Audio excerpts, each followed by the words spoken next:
2025 সালের এপ্রিলে brain tumour শনাক্ত হওয়ার পর যুক্তরাজ্যে চিকিৎসা নিচ্ছেন চিত্রনায়ক ইলিয়াস কাঞ্চন। মাঝে কয়েকদিনের জন্য দেশে এসেছিলেন অভিনেতা, তবে চিকিৎসার জন্য ফের লন্ডনে পাড়ি জমালেন তিনি। একসময় পর্দায় তার অভিনয় মুগ্ধ করেছে অগণিত দর্শককে। ঢাকায় চলচ্চিত্রে দীর্ঘ ক্যারিয়ারে নানা চরিত্রে নিজেকে মেলে ধরে দর্শকের ভালোবাসা পেয়েছেন। তবে এই অভিনেতার জীবনের গল্প যেন পর্দার বাইরেও এক কঠিন লড়াইয়ের। চিকিৎসার জন্য ফের লন্ডনে পাড়ি জমালেন তিনি। বর্তমানে কেমন আছেন এই বর্ষিয়ান অভিনেতা?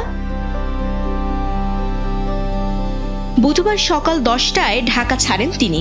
দীর্ঘ 15 মাস চিকিৎসা শেষে গত 3রা আগস্ট দেশে ফিরেছিলেন ইলিয়াস কাঞ্চন। ছেলে মিরাজুল মঈন জয় জানান, বর্তমানে আগের চেয়ে ভালো আছেন এই অভিনেতা। তিনি আরও বলেন, এই ধাপে আব্বুর থেরাপি আছে।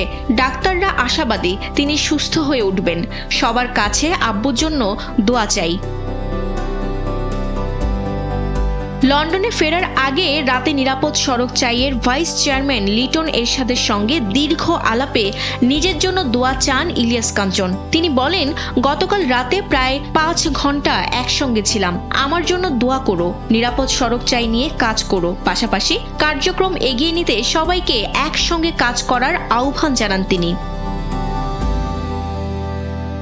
2025 সালের এপ্রিলে ব্রেন টিউমার শনাক্ত হওয়ার পর যুক্তরাজ্যে চিকিৎসা নিচ্ছেন তিনি।